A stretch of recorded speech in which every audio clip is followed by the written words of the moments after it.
Hari ini kita merayakan Pentakosta. Penta artinya 50, artinya hari yang ke-50. Roh Kudus melawat umatnya dan saya percaya apa yang terjadi di Pentakosta 2000 tahun yang lalu itu hujan awal. Kita sedang hidup di akhir zaman di mana sedang terjadi pencurahan hujan akhir. Alkitab berkata hujan awal dan hujan akhir akan dicurahkan sekaligus. Ada double porsi urapan Tuhan, ada double porsi pencurahan Roh Kudus akan kita alami di hari-hari yang luar biasa ini. Yang sepakat katakan amin. Lihat kiri kananmu bilang ada double blessing, ada double anointing, ada double buat setiap kita. Nah, dari pagi saya berbicara tentang Roh Kudus. Roh Kudus bukan benda. Roh Kudus bukan bahasa sandalama. Roh Kudus itu bukan manifestasi, bukan getar-getar. Roh Kudus adalah person, dia adalah pribadi daripada Allah. Nah, dia pribadi Allah, karena dia Allah, maka dia maha kuasa. Karena dia Allah, maka dia maha hadir. Dan karena dia Allah, dia harusnya adalah maha tahu. Nah, pada sore ini saya ingin mengajarkan kepada saudara bagaimana Roh Kudus bekerja. Roh Kudus bekerja dengan tiga cara. Yang pertama, Roh Kudus bekerja bagi kita, for us. On us, dia bekerja bagi kita. Yang kedua, Roh Kudus bekerja in us, dia bekerja di dalam kita. Dan yang ketiga, Roh Kudus bekerja melalui hidup setiap kita. Nah, kita mau bahas satu persatu. Yang pertama, Roh Kudus bekerja bagi setiap kita. Apa yang Roh Kudus kerjakan bagi kita?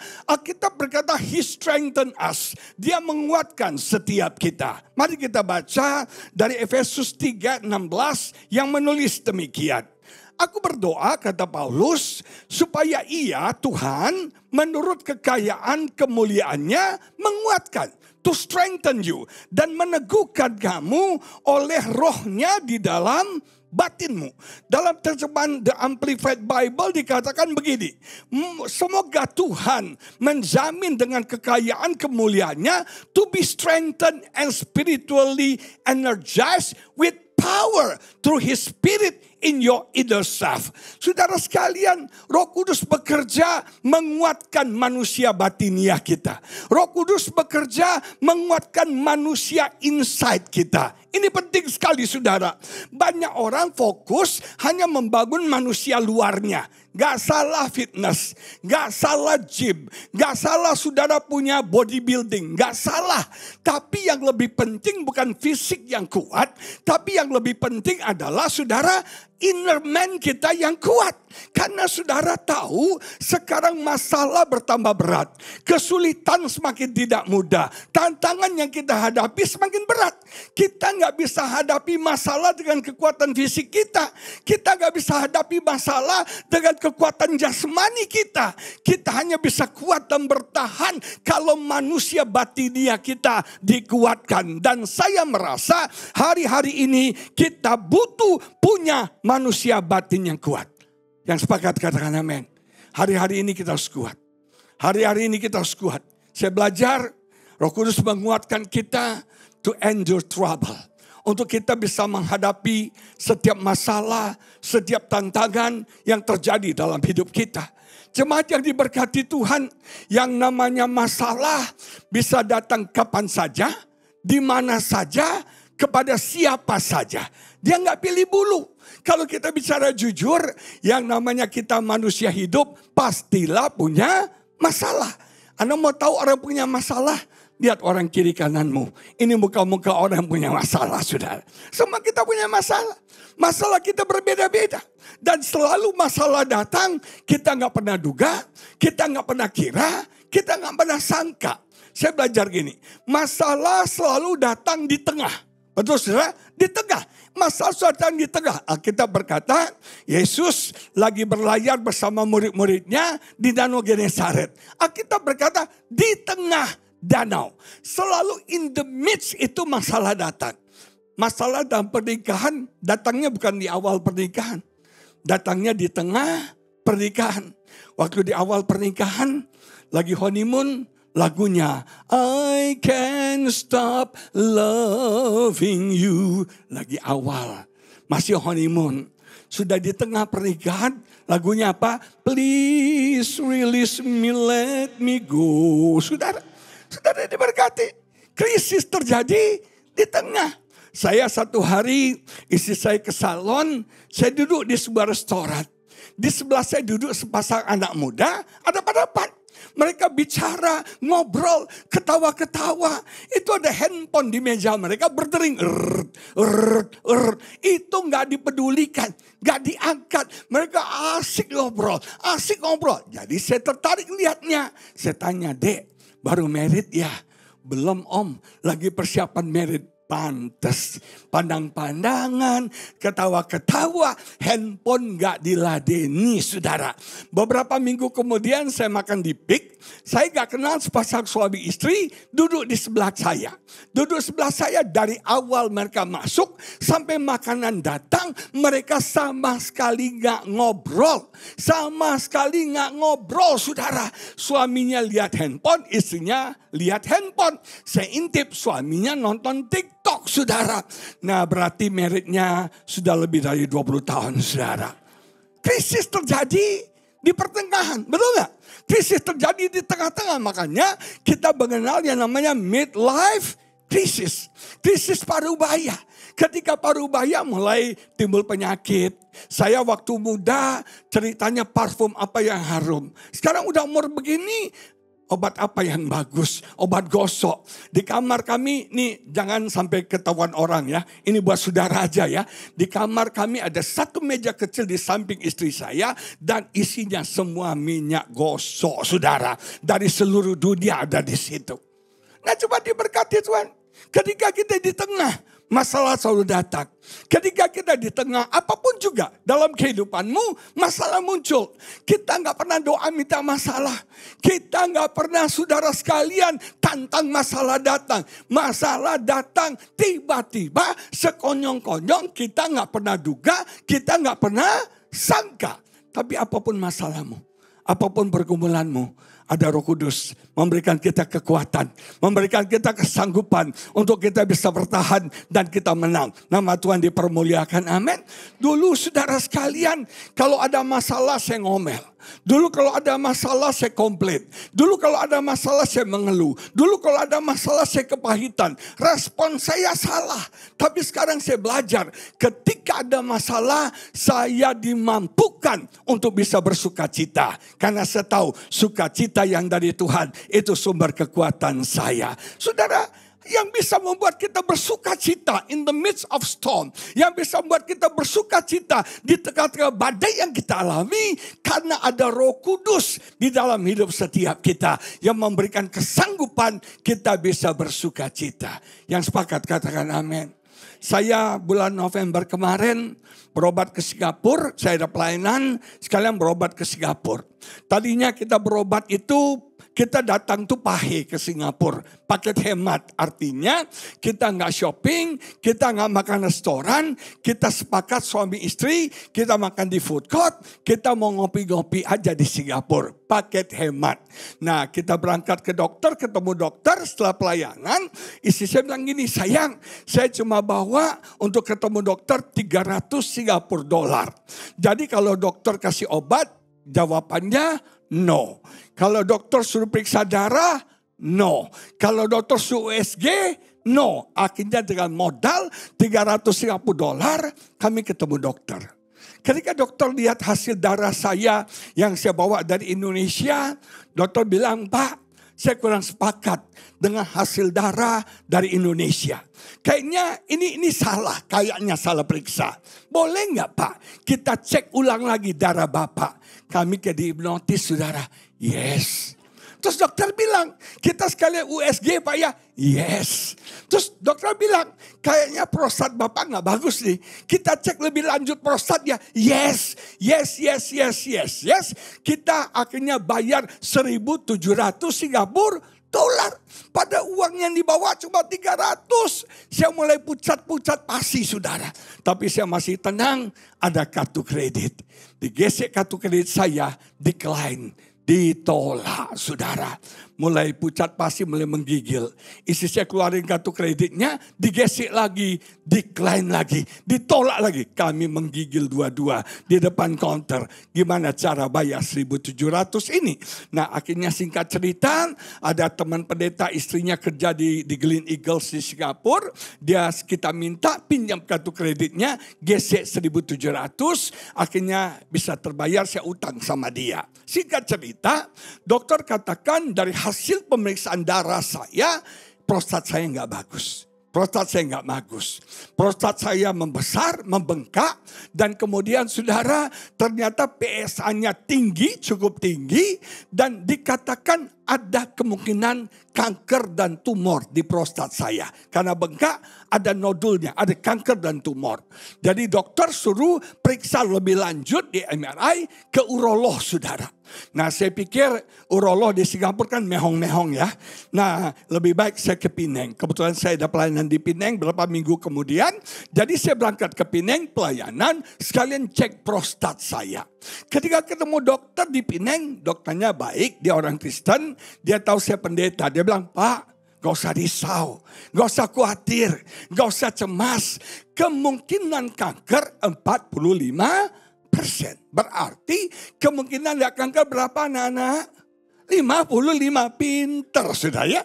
Kemungkinan kanker 45, kemungkinan tidak kanker 55, lebih besar, betul nggak? Nah saya mau nanya, kalau Anda jadi saya, yang Anda pikirin yang 45 apa yang 55? Jujur. Kalau Anda jadi saya, yang Anda pikirin yang 45 apa yang 55?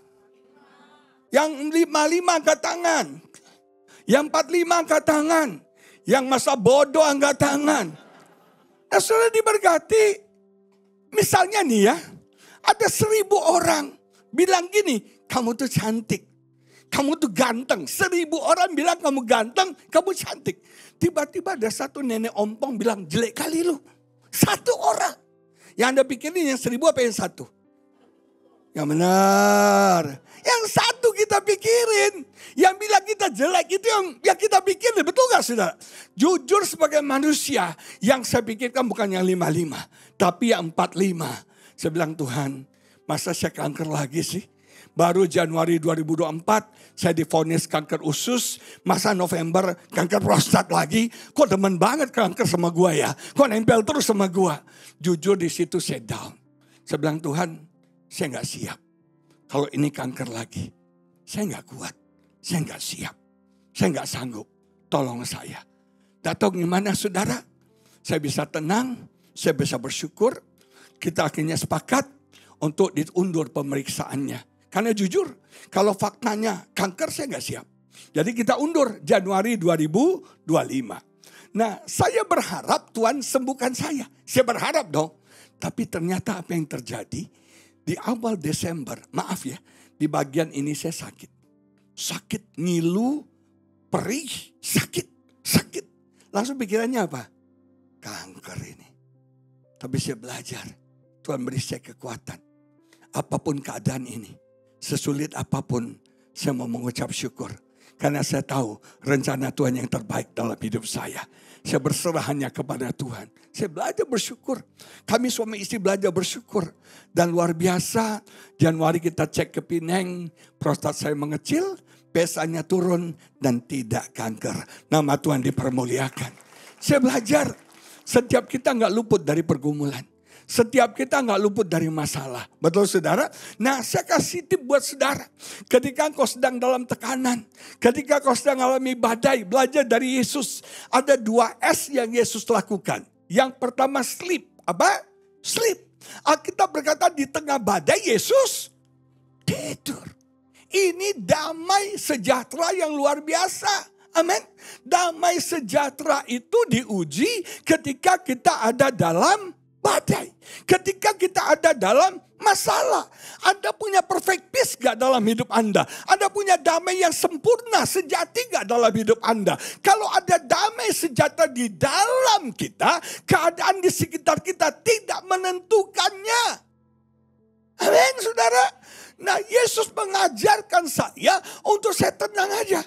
Keep calm. Gak usah panik. Tenang. tetap tidur nyenyak, tetap tenang, tetap damai sejahtera. Jangan sampai keadaan yang kita alami mencuri damai sejahtera Tuhan dalam hidup setiap kita. Amin saudara.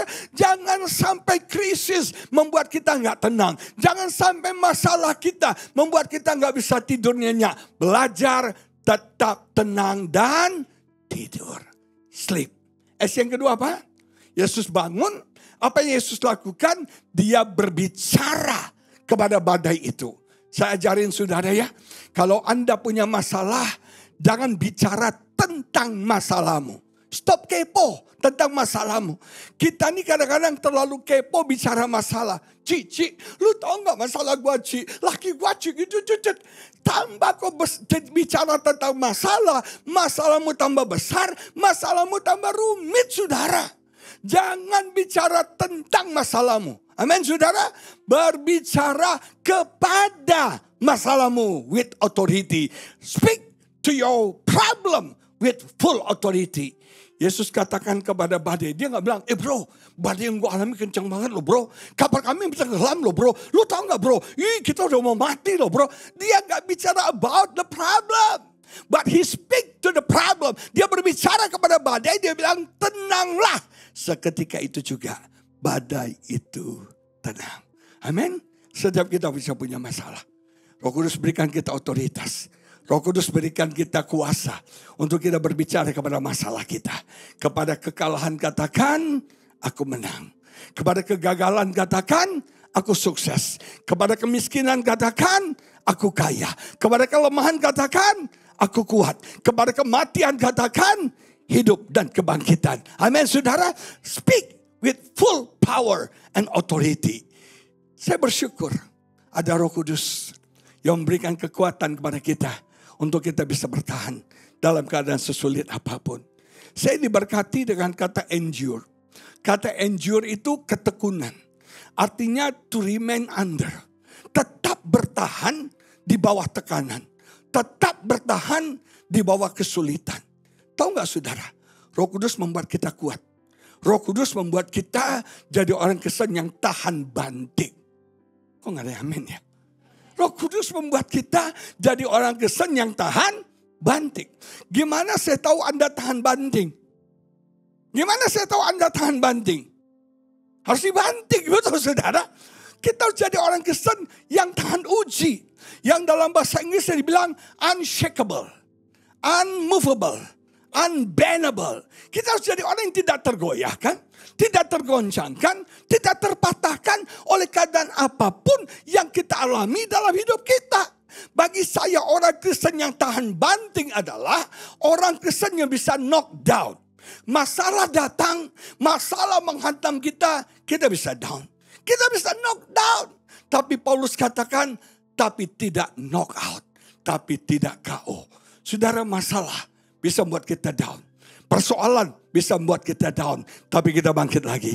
Kita down lagi. Kita bangkit lagi. Kita down lagi. Kita bangkit lagi. Kenapa? Ada Roh Kudus yang memberikan kekuatan kepada setiap kita. Beyond our limit.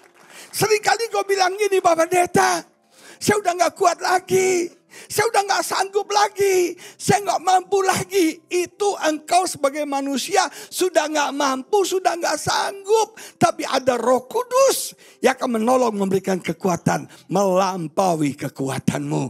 Bersama dengan Roh Kudus kita kuat. Bersama dengan Roh Kudus kita bisa. Nama Tuhan dipermuliakan. Amin. Yang kedua saya belajar. Roh Kudus strengthen us to keep our faith. Roh Kudus menguatkan kita untuk kita bisa mempertahankan iman kita. Saya punya contoh idola namanya Ayub. Ayub tuh ngalami masalah secara keuangan. Hartanya habis dirampas. Saya mau nanya nih jujur ya. Kalau hartamu habis, masih kuat gak sudah? Halo? Kalau hartamu habis masih kuat gak? Saya ini kalau khotbah suka interaktif. Saya tanya dengan harapan Anda jawab. Tapi seringkali orang Kristen gak jawab loh. Sampai saya bilang, apa gue pancing pakai cepecek ya? Baru dia dijawab ya. Nah saudara, saya mau nanya nih ya. Kalau hartamu habis masih kuat gak? Masih rela gak? Bapak gak kuat ya? Iya, ada yang kuat ada yang enggak, betul gak? Tapi banyak orang bilang gini, oh harta gak apa-apa Pak. Yang penting saya masih sehat, uang bisa dicari kata orang. Saya pernah ketemu dengan seorang pengusaha untuk satu bisnis, dia pernah rugi triliun saudara. Terus saya tanya, Pak nggak pusing mikirinnya? Ya sudah, dalam bisnis yang namanya rugi untung itu biasa, kata dia. Jadi oke banget. Masalah kedua dialami Ayub adalah harta yang pertama habis, yang kedua anaknya mati semuanya. Anak mati, nah ini lebih berat. Betul nggak? Ini lebih berat. Uang bisa dicari, tapi anak. Ayub sayang anak loh. Dia bapak yang baik loh saudara. Dia berdoa buat anaknya. Dia bersyafaat buat anaknya. Sekarang anaknya semua mati. Alkitab berkata ini berat buat Ayub.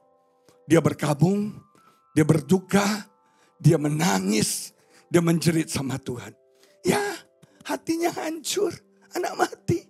Bukan cuma selesai anak mati, Alkitab berkata dia menderita satu penyakit. Betul nggak? Sakit kulit yang kita nggak tahu apa, mungkin kanker ataupun kita nggak tahu.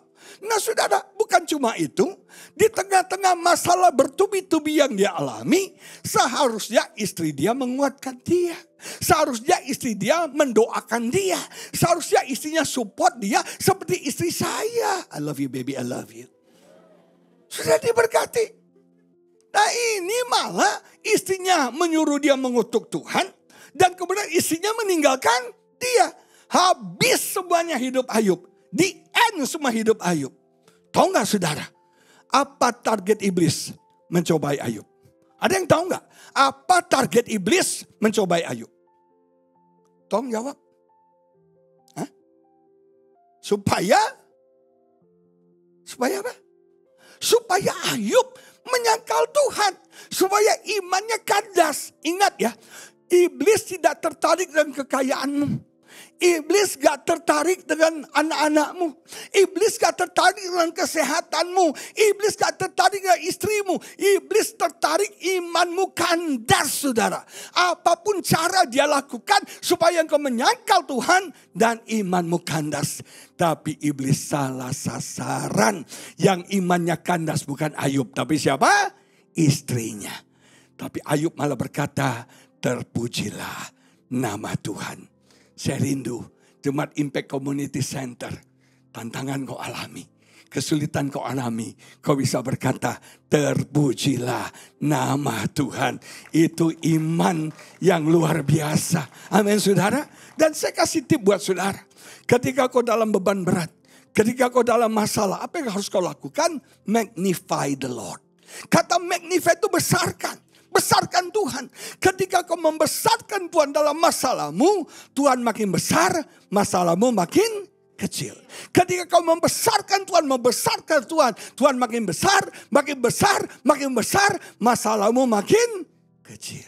Jemaat yang diberkati, kenapa banyak sekarang para artis pesohor negeri ini meninggalkan iman Kristen mereka?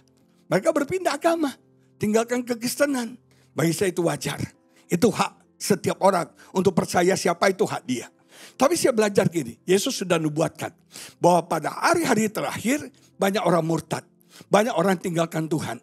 Tapi bagi saya yang penting adalah yang namanya iman setiap kita harus diuji. Iman kita harus dites. Ujian itu untuk menentukan apa? Ujian untuk menentukan originalitas, keaslian. Imanmu asli atau KW? Imanmu asli atau palsu? Harus diuji dong.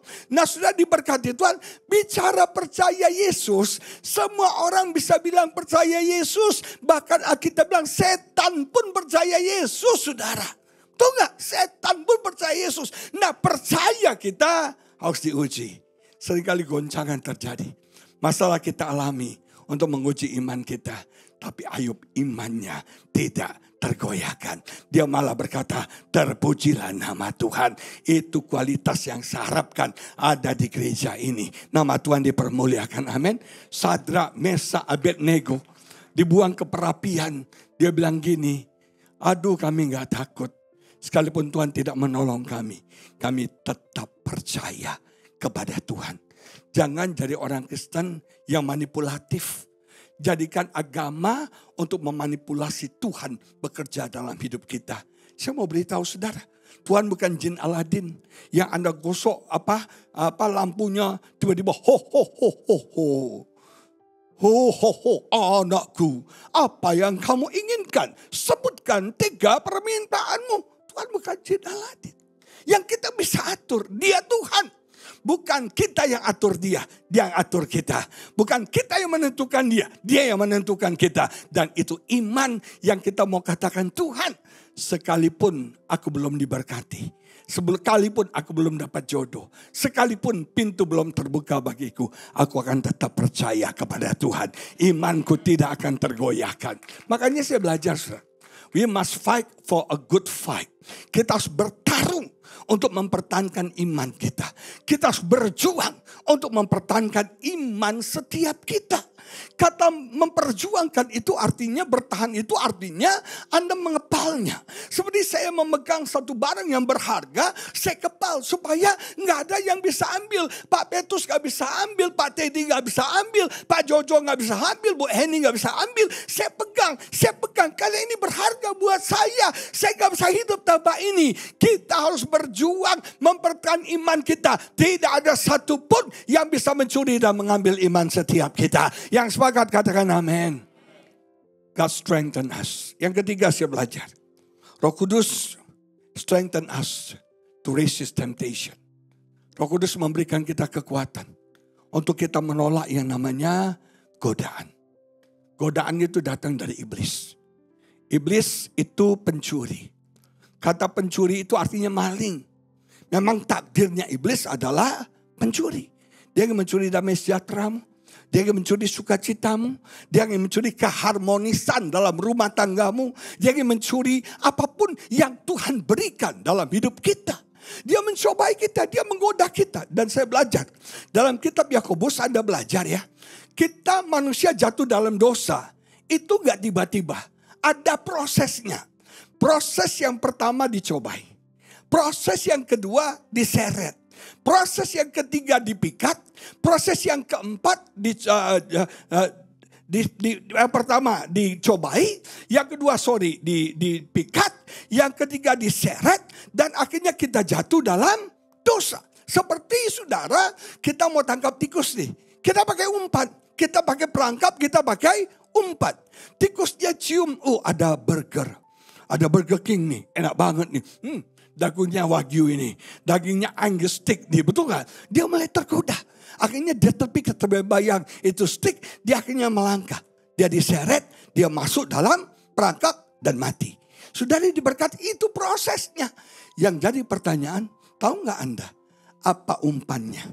Umpannya adalah Alkitab berkata, setiap orang dicobai oleh keinginannya sendiri. Oleh hawa nafsunya. Berapa banyak kita hancur. Karena kita gak bisa kendalikan nafsu kita. Nafsu seks. Saudara, tadi saya katakan dalam ibadah sebelumnya, Salomo total gunit dan istrinya berapa? 1.000. Kalau satu orang satu jadwalnya 3 tahun baru selesai, saudara. Bayangkan, hancur Salomo gara-gara wanita. Makanya hati-hati dengan seks. Menjauh dari godaan. Menjauh dari immoralitas. Kalau ada cewek cantik, seksi, jangan tanya nomor WA. Nenek bilang itu berbahaya. Benar saudara, benar. Ada banyak bapak-bapak tanya saya, Pak Pendeta, kalau kita lihat cewek seksi, cantik, boleh enggak? Boleh Pak. Lega semua, haleluya. Gue demen di pendeta, betul ya? Boleh. Tapi cuma 3 detik. Kau lihat 1, 2, 3 balik. Jangan dideketin, dipelototin, difoto, selfie, jangan. Aku akan jatuh dalam dosa. Amin saudara. Boleh, tapi cuma 3 detik saya belajar. Kita harus menjauh dari godaan. Namanya kami pendeta juga manusia biasa. Saya gak pernah mau konseling orang cewek berdua. Banyak cewek datang sama saya. Memang ya Kak Andi Lau ini susah juga ya muka ya. Nah cewek datang sama saya, Pak. Roh Kudus menggerakkan saya untuk doa private sama bapak berdua. Sorry. Cewek no way saudara. Kalau mau cewek didoain sama istri saya, ada saya gak apa-apa. Bertiga, ada orang lain. Kenapa? Saya juga manusia biasa. Kalau yang didoain cim-cim, ai-ai, opung-opung, ya kita berdoa, biarlah jauhkan aku dari pencobaan ini. Tapi kalau cewek cantik, gemoy seksi, kita akan berdoa biarlah kehendakmu yang jadi. Betul gak sudah? Nah coba jangan diberkati. Amin. Hati-hati dengan nafsu seks. Menjauh dari sebuah imoralitas. Menjauh, jangan mendekat. Jangan mendekat. Nah saudara, dia pakai ini nafsu kita. Nafsu makan mungkin. Nafsu makan. Tamjia, rakus, gelojo. Saya berberitahu saudara, hari-hari ini banyak orang mati bukan karena kurang makan. Tapi keenakan makan saudara. Apalagi bebong-bebong lagi top sekarang ya. Wih, tiap hari babi. Teman saya hari ini babi rica, besok babi kecap, lusa babi bakar, babi semua. Babi, mukanya udah kayak. Saya yang bilang bukan saya ya. Nah saudara, ini kan temptation, betul gak? Saya ini jujur tukang makan. Saya ini suka makan, kelihatan dari tubuh saya kan. Saudara, untuk gak makan tuh susah buat saya. Tapi Roh Kudus beri saya kekuatan. Roh Kudus tegur saya. Roh Kudus tuh menegur kita. Menampelak kita akan dosa kita. Akan kesalahan kita. Roh Kudus saya pakai orang. Saya ketemu orang baru kenal. Baru ketemu. Orangnya straight to the point. Pak, perutnya kegedean. Lu jangan nyerang fisik dong bro. Betul gak ya? Ngomong basa-basi ini nyerang. Perutnya kegedean tuh. Bapak diet dong. Bapak puasa dong. Kita ngobrol. Di mobil istri saya bilang gini. Apa gak malu lu? Orang gak kenal tegur lu. Jemaat negur pendeta kan lucu banget. Bertobat lu. Makan aja. Saya ini tamcia sudah. Saya tuh dikenal orang pendeta tukang makan. So Agustusan yang suka makan itu ya. Itu titik saya. Saya bilang Tuhan saya mau berubah. Roh Kudus tolong saya. Dan luar biasa. Sekarang saya sudah mulai intermittent fasting. Sudah 3 bulan. Dan nyatanya Tuhan beri kekuatan tuh. Bisa tuh. Saya sampai istri bilang hebat kali kamu. Ada makanan kamu nolak. Kamu gak makan. Kecuali hari ini. Kalau pelayanan gak boleh intermittent. Istri saya yang intermittent lama-lama. Kalau saya pelayanan saya gak makan. Saya makan saudara kalau pelayanan. Nah cuma diberkati belajar. Untuk kita kuat. Dan kekuatan itu datang bukan dari diri kita. Kekuatan itu datang dari Roh Kudus. Amin. It's our strength. Dia sumber kekuatan kita. Hidup mungkin tidak mudah bagi saudara. Hidup mungkin sulit bagi saudara. Saya ketemu dengan banyak pengusaha yang mengeluh keadaan krisis hari-hari ini. Cari uang sulit, income turun saudara. Saya ketemu pengusaha retail, mereka bilang ini bisa bangkrut Pak. Dari bulan 4 ke bulan 11 tunggu Natal 12. Bulan 12 8 bulan nih gak ada yang beli nih baju-baju gini. Ini gimana Pak? Semua orang mengeluh keadaan sulit hari-hari ini. Anda lihat ada 4 kekuatan yang akan menguasai dunia ini. Alkitab bilang yang pertama Raja Utara. Siapa yang tahu Raja Utara siapa? Rusia. Yang kedua Raja Selatan. Raja Selatan tahu siapa? Yaitu Middle East. Yaitu penguasa-penguasa Timur Tengah. Ada Raja Barat siapa? USA dan teman-temannya. Amerika dan teman-temannya. Dan kemudian ada Raja Timur. Siapa? Cungko saudara. Nah ini 4 kekuatan yang ingin menguasai dunia ini. Kalau sudah bilang keadaan aman. Keadaan gak aman-aman aja. Dolar semakin naik. Emas semakin naik. Sempat 2 juta kemarin. Betul ya? Enak yang punya emas banyak ya. Untung saya gak punya banyak emas saudara ya. Saya mau beritahu saudara keadaan sulit. Tapi Roh Kudus memberikan kita kekuatan. Satu hal yang saya belajar gini. Tuhan memberkati kita gak pernah tergantung situasi kondisi yang ada. Tapi Tuhan memberkati kita karena janjinya kepada setiap kita. Anda percaya gak? Di tengah-tengah krisis Tuhan bisa berkati kita. Di tengah-tengah orang cari uang susah. Tuhan bisa berkati engkau. Berlimpah-limpah. Amin saudara. Be strong. Tetap kuat. Tantangan mah ada aja. Tapi orang yang kuat. Dia akan bertahan. Dan dia akan menang. Kita punya Roh Kudus. Sumber kekuatan kita. Mari kita bagi berdiri kita doa sama-sama.